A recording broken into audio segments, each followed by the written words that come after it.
Hi, welcome to Chat with Jen. Thanks for being here. Don't like this, don't watch. It's okay. Um, yeah, no problems, guys. Seems to be a lot of stupid stuff going around again. And as always, I have to do my fact checking myself. And I dropped my pen. Hold on. That's better. So much back and forth. As I've told you before, I don't identify with any political party. I just I hear what they say, then I find out for myself. And this big beautiful bill thing, okay.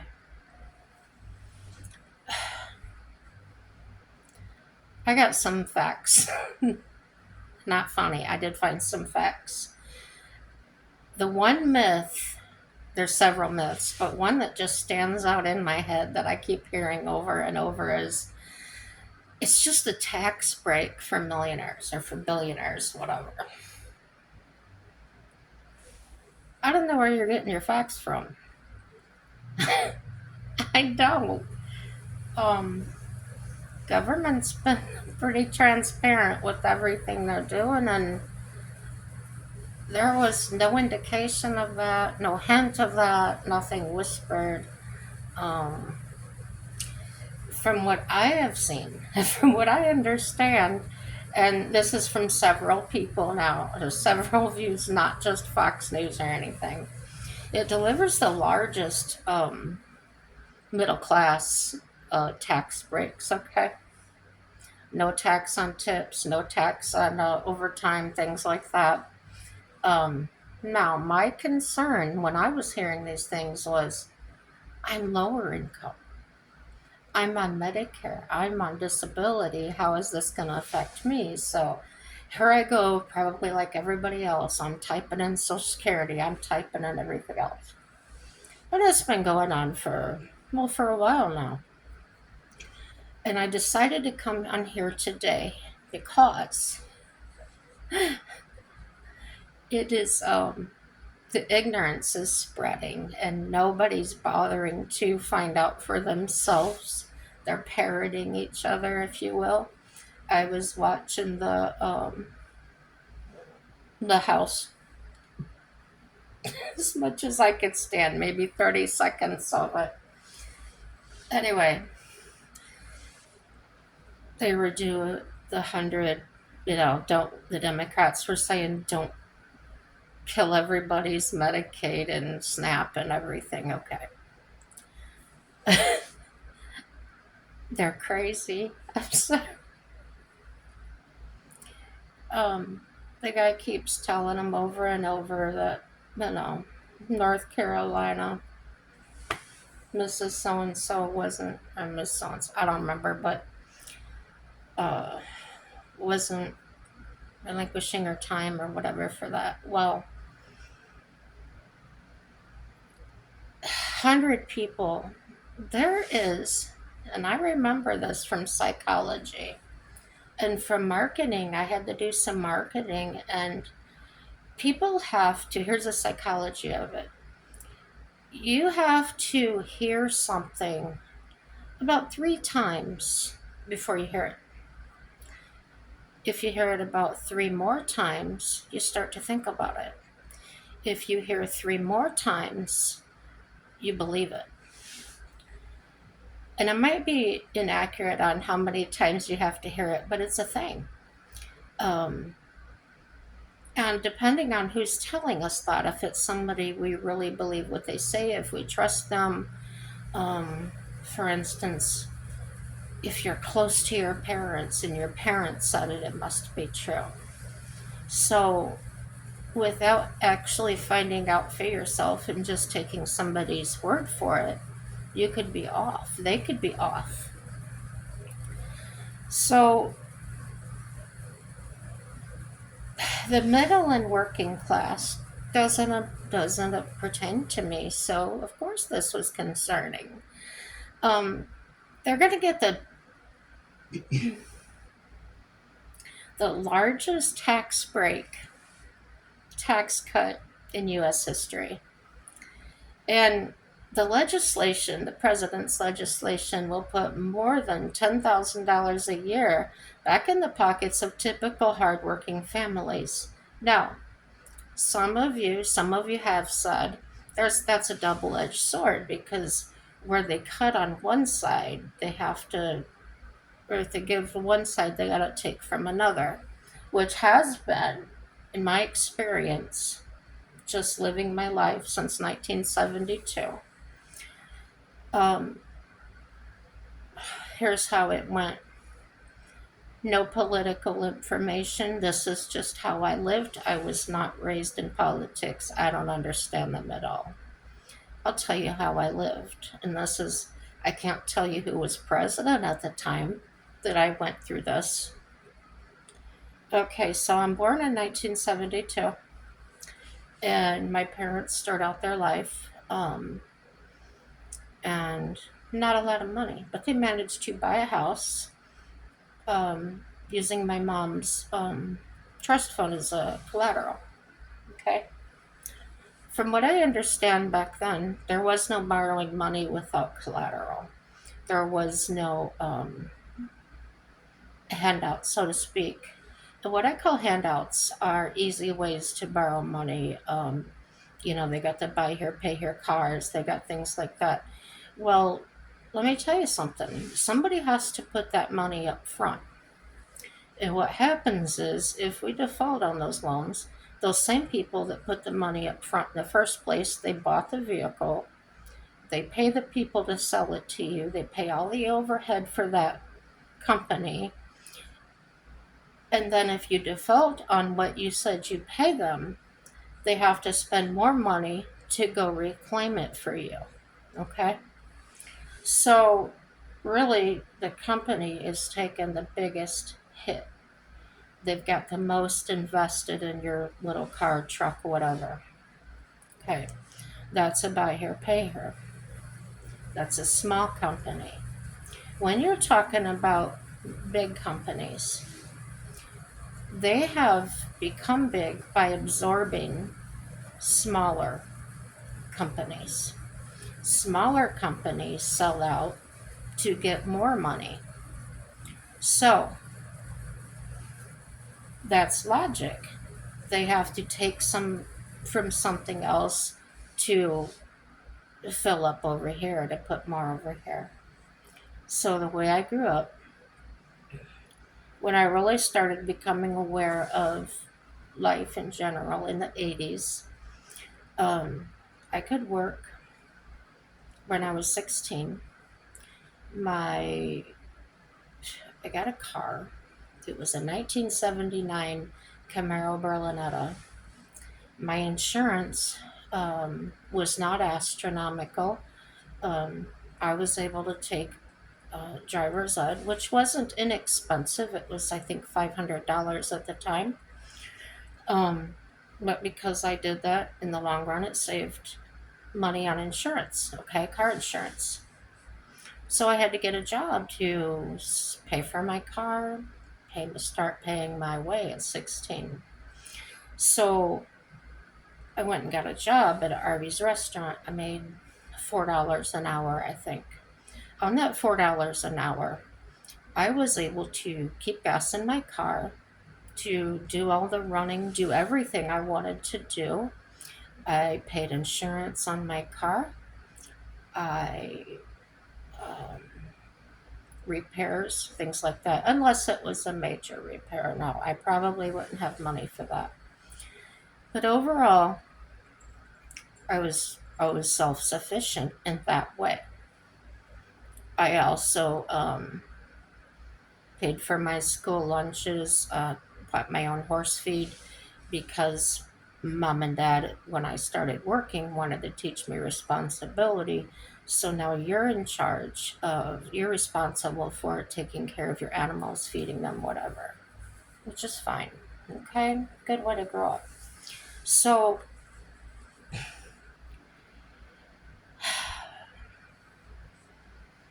The 80s financially was better. Um, I don't, maybe it was Reagan. I think it was probably Reagan that was running things. And I remember my dad worked at the steel mill, and he went from making mediocre money to making a little more that actually allowed my family to have a little extra. Actually, a lot extra compared to what we were used to, okay? We were a family of five. And finally, they didn't have to have a second or third hand car to drive. And we lived quite a ways from the steel mill. Um, then we get into the 90s, okay? Bush was in charge. There was the Gulf War. There was these things going on. Now, my first husband at the time got sent overseas. Um, he was paid hazard pay, an extra whole $1,200 a month to risk his life for our country, okay? That was in the 90s, and Bush was in charge, Democrats. Then my dad had to retire. He was forced into retirement because the steel mill was bought out by China. So his pension was practically gone. They offered him a buyout in 2020, which was only a portion of what his pension was supposed to be. However, it was either that or ride it out and lose it all. So he took the buyout. He retired early, a little bit early. And the pension he got out of working 32 years there was $15,000 upon his death. Um, he was collecting pension payments, not enough. He had to file a bankruptcy. He didn't have a place to live. He couldn't afford a place to live. He was staying, um, when I found him, he was staying on the street. There's a whole nother story to that I'm not going to get into. So I got him to come stay with me, and almost a year later, he got his own apartment, okay? But he was making monthly bankruptcy payments. And I really feel that for a man that worked really hard for 32 years of his life, did not deserve that. Okay. They felt he didn't deserve it either because they weren't paying him hardly anything. Okay. Upon his death, he would have to live. He would have had, this is how it was worded, he would have to pass away within 6 years of this retirement. Okay. So there's a timeline on his life imposed by a pension company and a steel mill that was no longer. He died in the 7th year. And so when I went to report his death, there had been a pension payment put into his account after he passed away. And he had listed me as his sole beneficiary on his pension. I contacted the pension company to find out what all this was out because my dad was, I don't know if he was secret or if he just didn't understand it all, but I didn't know a lot from him or what was going on. But I had his death to pay for, or his burial to pay for, and I had all these other things to pay for. So even the money I was supposed to get was only $15,000. It probably would have been enough to bury him, but that's it. I wasn't going to get rich. I didn't care about that. I really didn't. But what I found out was because he passed in the 6th year, I got nothing. And that's the way they played that game. So when I hear about Trump. Could be anybody. We won't even throw his name out there. I hear about somebody that is trying to change these things, or that actually is changing it, not trying or not promising and not following through for somebody else. I'm for that. Okay. Now, when you are in a state of change, whether it's buying a different house, you're downsizing, maybe you lost your house, you have to move into an apartment or someplace that you really don't want to be, but you have to live within your means, right? I see our country that way. They have been living off of us for so long. You know who has. That they're acting like children and you've taken their candy away. And to look at it any other way, I can't. Um, if you have a different opinion, I'm open to hear it. Like I said, I'm always open. I'm here to chat about things. Um, I don't even mind a debate, but just don't get nasty. Not to me or anybody else. There's no sense in it. If we can't debate civilly, then we just won't do it. So, the fact about this, putting more money per year back in the pockets of typical hardworking families, that's pro the working families. So, what does that have to do with me? I'm on Medicare.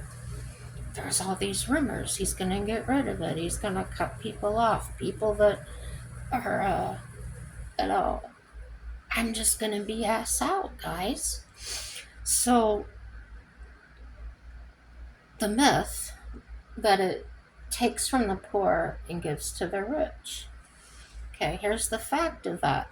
Low income workers, okay, so working, not me, but working people stand to receive the largest percentage reduction in their tax liability. The One Big Beautiful Bill delivers the largest tax cut in history for working and middle class Americans. Again, doesn't pertain to me. So I've still got the question in my mind. I keep looking.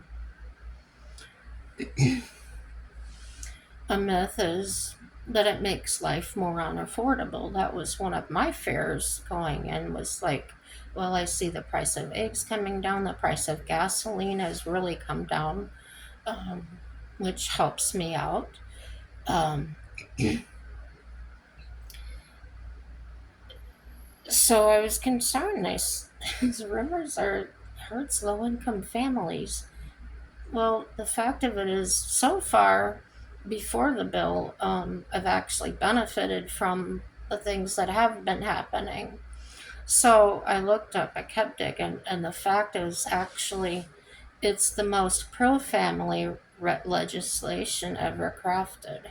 It will deliver bigger paychecks, giving more than a $10,000 boost annually to everyday families. We are also expanding opportunity zones, expanding child care access, increasing the child tax credit, and creating newborn savings account. Well, that's awesome.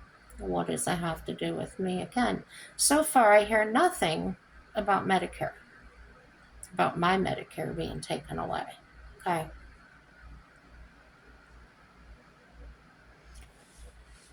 A myth says it's going to leave American workers behind. Well, the fact is, it's the most pro American worker bill in history. The One Big Beautiful Bill boosts pay for millions, and with no tax on tips or overtime, those working hourly and service jobs receive additional tax relief. I remember working in factories and things, and factories are good for, oh, you got to stay another 4 hours or help us out or whatever.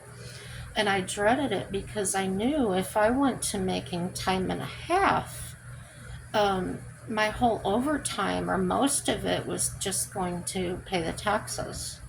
So it really wasn't worth it to a lot of us. And a lot of us, when we were asked, would say, no, I'm not doing that. Why break my back another however many hours? Um, No. So then you have people that don't want to work, and that seems to be less of an incentive for people to want to work or to work overtime or to work for somebody else. So there should have been a big boom in maybe self employment. Well, the trip to that is people need to borrow money for that.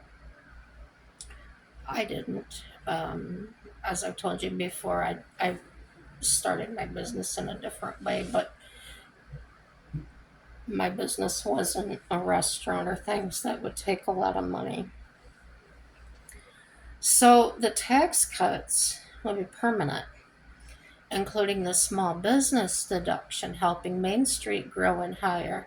Failure to pass the legislation would result in a $4 trillion tax hike. Okay, so in the 80s, I grew up. We had, gosh, we had TGNY, we had Danners, we had Walgreens. Walgreens actually had a restaurant inside. Kmart had a restaurant inside. Well, then suddenly you've got all these changes take place. You've got Walmart come in, and Kmart's prices got so high, Walmart's were so low that it just eventually drove them out of business. Well, once they were out of business, Walmart's prices skyrocketed. Now, this is my experience. I do not have facts on those. I just know that I went from paying 80 cents a loaf of bread to $2 a loaf of bread after those closures started happening. Um, the clothing there used to have better, it was better quality. Now, I have had clothes that I have bought there that didn't last me 6 months, and I'm not hard on clothes. I hang dry them, and I wash in cold water, and I wear pajamas during the time I'm not going anywhere. And I go to appointments twice a week or so, maybe 3 times a week, maybe once a week. That's the only time I get dressed. I get dressed before I go, and I undress, put back my jammies when I get home. So, as I'm getting off subject, but this is important. You gotta know, you must find out the difference between quantity and quality. If I look at a belt and the price tag says $50, okay, but it's really good quality, um, I would probably buy it. My husband, on the other hand, looks at $50 and says, "Oh my God, I wouldn't pay $50 for a belt." And I would ask him, I did ask him, "Well, how many belts do you buy at $10?" "Oh, probably once or twice a year." And I said, "Okay, add that up. How many belts are you actually buying?" Six. We said, I said, "Okay, there's your $60. Then compared to the $50, and this belt might last me 20 years. So it's all in your perspective. If you automatically say, "I'm going to Walmart, I'm going to buy this or that, it's cheaper there," um, are you buying quality or are you buying cheap? I like to shop inexpensively, but know the value of things. So I'm getting to the big point. I'm building up to it.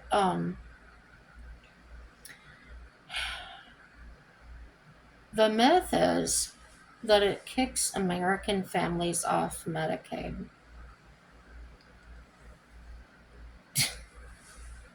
I thought that too. It protects and strengthens Medicaid for those who rely on it.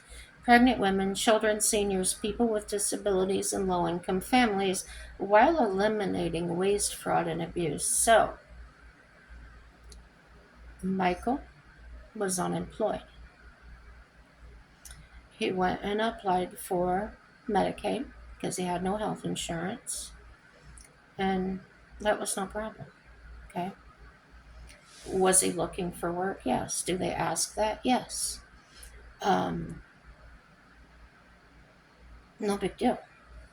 But if people are applying for it that don't want to work, they aren't trying to support themselves, they're maybe sleeping on somebody's couch or whatever they're doing in life, it's not my concern. And they just want to go get on Medicaid because they don't want to pay any of their medical bills. That's something different. I wouldn't want someone living in my house that wasn't paying their way. I wouldn't be able to support them to pay their bills. And as a taxpayer, I don't want to pay everybody else's either. But if my husband needed it temporarily, then I see nothing wrong with that. If you're coming into the country illegally, you're not supposed to be here, then why would I pay for you to have health care, food stamps, or whatever? Um, I'd much rather our veterans get it, a homeless person, as long as they were legal, right? Seniors, people that are disabled like myself, okay? Now, here's the thing, I don't rely on SNAP, even though my income is less than $1,000 a month. The reason that is because my Medicare plan, the plan I have with the Advantage, pays for my food, pays for my gym membership, the whole 95 yards. So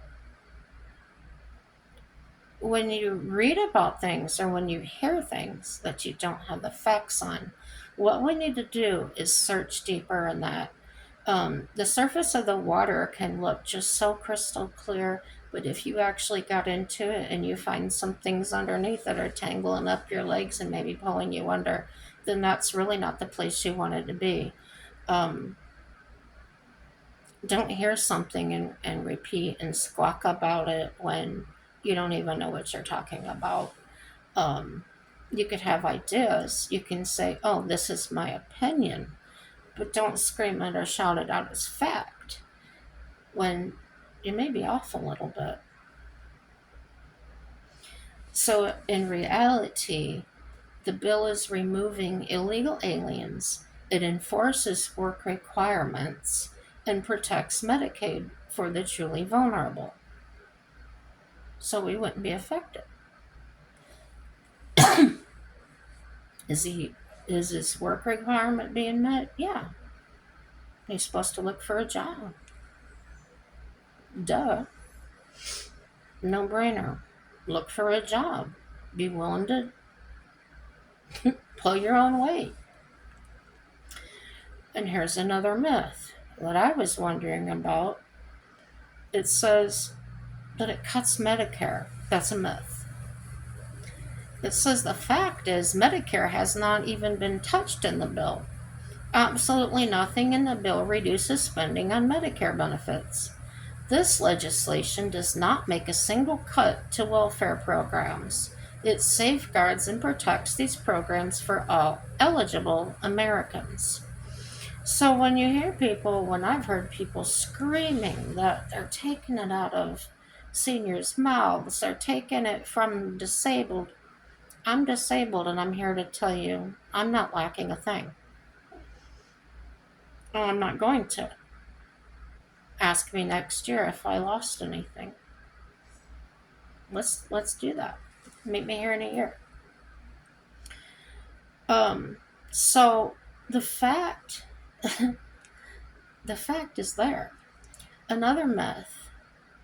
It will close rural hospitals. What? Why would it do that? The fact is, rural hospitals comprise just 7% of all hospital spending on Medicaid, illustrating that they have not benefited from the massive increase in waste, fraud, and abuse under the Biden administration. By strengthening Medicaid, we are making more resources available for vulnerable populations and safety net providers, like rural hospitals. They're expanding rural hospital protection, providing targeted funds for rural care and giving states flexibility to support local providers. So, if after this passes and you're not getting the support you need, take it up with your state. That's a fact. Check that out, right? And this is another thing people are screaming, quote unquote, people will literally die. Millions will be kicked off their health care. Do you believe that? Don't you believe it for a split second? It says this is one of the most egregious, deranged attacks from the left, peddling fear over the facts. I don't call them the left. I just call it a group of somebody that is, yeah, they've got their own agenda. I don't know. Don't want to go there. It protects eligible Americans on federal welfare, including Medicaid, by strengthening the integrity of Medicaid by eliminating the waste, fraud, and abuse. Its resources can be refocused on providing better care for those whom the program was designed to serve: pregnant women, children, people with disabilities, low income seniors, and other vulnerable low income families. Okay, so here's how I see it: a school lunch program. They make lunches, and this has happened to my nephew, where he was growing up at. He was going to lunch. He spent his lunch money on something else, and I'm sorry, it happened to his friend. It didn't happen to him. I'm getting confused. His friend was in lunch with him. He didn't have any money. His family was poor. Hadn't been put on the school free lunch program. I don't know if he just started there or if they did. I don't remember the scenario. But anyway, here's what happened. Everybody's going through the lunch line. The kid's going through the lunch line. He doesn't know any different. And when he gets up to the person checking him out or whatever, they tell him in front of everybody, well, you don't have any credits. You can't eat today.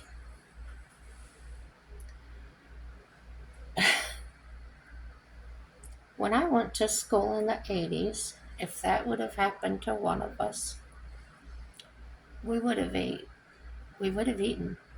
Not a problem. There's always extra. There's always extra. So, could they do it every day? I don't think so. Could they do it for a lot of them? Probably not. But in my opinion, there could have been another way of doing things, okay? Give me a peanut butter jelly sandwich, glass of, carton of milk, something. But they told this boy, you don't get to eat. There's nothing here for you. This boy was 7 or 8 years old. Did he understand what that meant? No. So that's kind of the way that I see these people acting, is kind of like a child that doesn't understand. They don't understand why they're being told no, they can't, or what's happening. When they actually are being told, but they don't understand it, they don't want to understand it. As I referred to before, they're in the bottom of a bucket and they don't care what's on the outside of that bucket. They're not going to look at it, they're not going to listen to it, because they are right and everybody else is wrong. Whatever. So, it says the myth is it's going to hurt people with disabilities. No. It protects and strengthens the Medicaid for Americans with disabilities. Now, you have to know, common sense tells you that if you kick 1 million illegals off of Medicaid, that's 1 million more of us they can take care of. Logic, people, logic. You're not going to receive a loss in coverage or a change in coverage. Back when I was growing up in the 80s and Dad working at the steel mill, he had a plan through his employer. We never ever had a copay. Mom and Dad had 3 children. Never a bill. Never a hospital bill. Never a emergency room bill. The insurance covered 100% of that. And at that time, the company was Blue Cross and Blue Shield. Nothing else. Nothing else added to the name. And don't ask him to do that now. Oh no. I've actually been told when I had some Obamacare, I've been turned away to being told I would be better off without insurance. They could help me that way, but they couldn't help me with the insurance I had. That's how they had everything messed up. That's what they're trying to straighten out, and everybody's screaming about it. My glasses are foggy. A myth is there's no fraud in Medicaid. Well, if you've lived in any city in America, you know somebody. Or you know somebody that knows somebody that's getting things they shouldn't.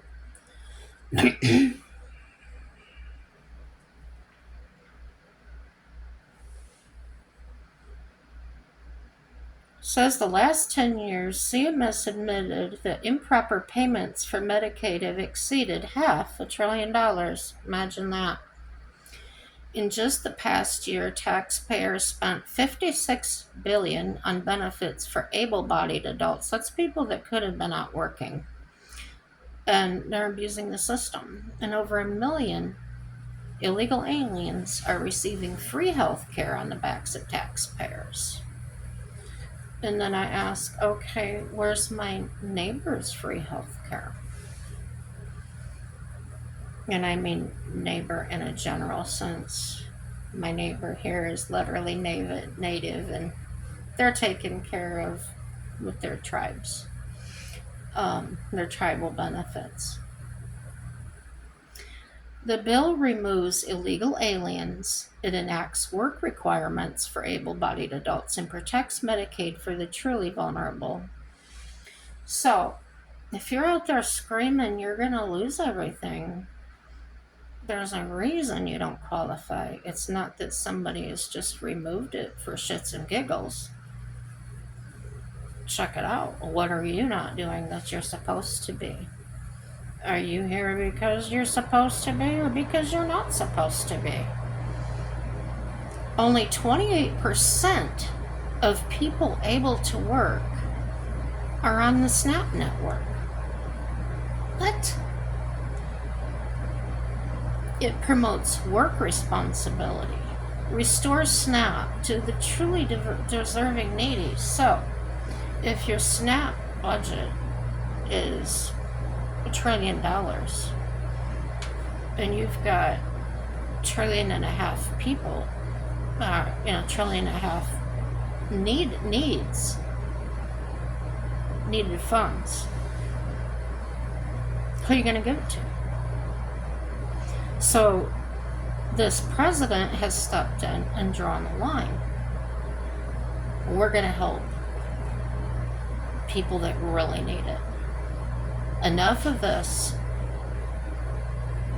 People, and I've seen them go into these food pantries, these elderly people, these disabled people, because they don't get enough SNAP or they don't get on it because there is not enough funding. I was turned down for health insurance for Obamacare because the funding for my state ran out for single women without dependents. So I tried 4 years in a row. Every year I was denied for that reason. I have the mail to prove it.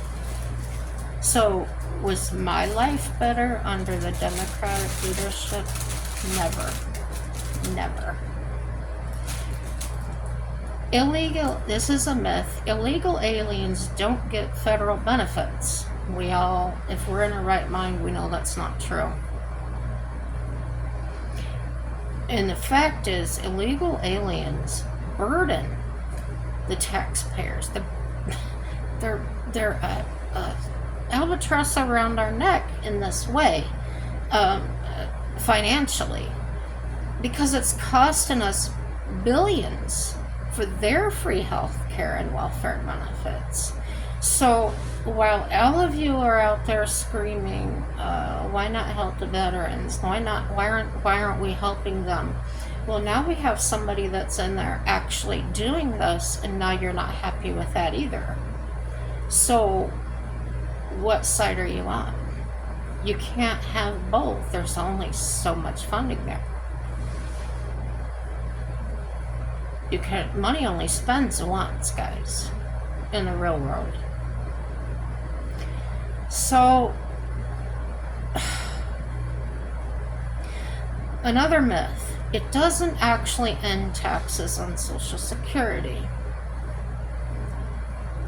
I don't pay taxes on my Social Security to begin with. Well, my disability Social Security, it's not regular Social Security. So the fact is, this bill delivers historic tax relief to seniors with a new tax deduction that, combined with other deductions, ensures the average Social Security beneficiary will pay zero taxes on Social Security. Now, I do know that when you reach the age of, I think it's 74 or something, I don't know, but if you reach that age and you're willing and able and you want to work, you don't ever have to pay taxes on that income. Ever. So, there's all kinds of things. And I'm not going to go into all of that because, let's get serious, guys. This video is almost an hour long already. Check out the myths. You can hear them everywhere. If you hear somebody at work or somebody in your family say something, you don't necessarily have to argue with them. Just find out for yourself. And just have the knowledge of knowing, well, I know the fact of that. I have the knowledge of that. And you don't have to say anything. Don't have to say a thing. Especially if you're in a political family that you're divided or what. It's not worth fighting over, trust me. So many other things to do in this life. Yeah, stay off the TV, stay off, because I don't care what news agency it is or who's reporting it. As I always say, they are only people. People lie, cheat, and steal. People can be good. People are going to people. That's the bottom line. People are going to people. And we're all capable of doing anything at any time. We can do the nicest thing. We can do the worst thing. And as I found out in my second marriage, I knew the man for 12 years, married for 9. Never smoked a cigarette, never did a drug, didn't drink alcohol, was a volunteer fireman for over 20 years, and then one day he just killed my dad, and then tried to kill me. We never had a bad argument, we never fought, he never laid a hand on me, vice versa, I never laid a hand on him. So, that's one thing I have learned. Never trust anybody. And I don't mean like, don't trust anybody, you can never be married or have friends. Not in that way. Just don't put all your eggs in that person, like all your eggs in one basket. So they say, don't invest everything you are in that person. I had a friend since kindergarten. Oh gosh, friends over 30 years. And one day, she just came at me and started accusing me of being with her husband and just some wild, crazy things. And I was in tears. I was so hurt for her to even think that I did that. I barely even knew the guy. I'd only met him a few times and we were all together at the time. But it just goes to prove that no matter who you are, no matter where you are, it can happen. Just take it day by day. Don't predict your future. Don't say this is going to happen or that's going to happen, because it can all change in a heartbeat. And seriously, none of this is going to matter in 100 years. It really won't. Things are going to change. They're always changing. That's no big deal. The climate changes. That's called weather.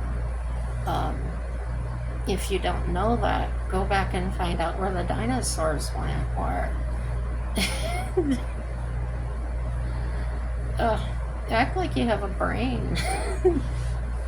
Maybe you don't, I don't know. But I'm gonna make another video after this one.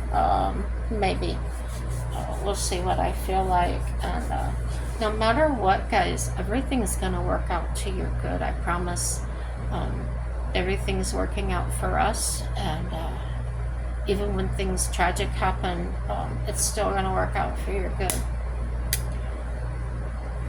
I don't believe in people saying everything happens for a reason. I don't believe in that statement. It's hard to explain what I think about it. Okay. Theoretically, let's say a tree falls down a road and you had a feeling not to get on that road that day. Or maybe you were delayed going into work, and if you had been there at that time, a bad accident happened and you could have been seriously injured or whatever involved in it. To say everything happens for a reason might apply to that. Well, I was late. Well, it happened for a reason. And that could justify how you feel. Well, it made me feel better to say that, because I was really upset about running late or whatever your frustration was. So it's something people can tell themselves, or you can tell somebody else when you don't know what else to say. And that's most of the times that I've seen that phrase being used is by someone trying to justify what they did to themselves or what happened to them, or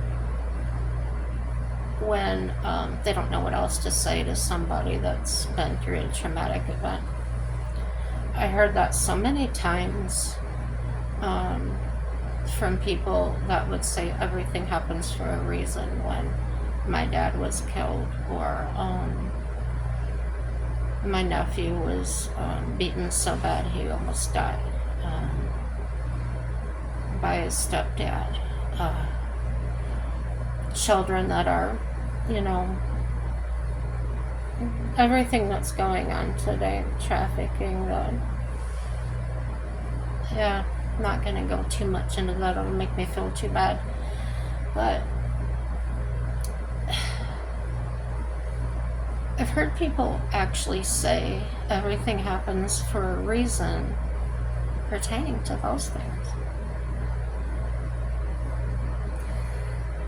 And I've heard them actually stretch their thoughts, stretch their imagination to the point they say, well, if this hadn't happened, then they wouldn't have gone through that, and then this wouldn't have happened. And they create this whole trail to La La Land.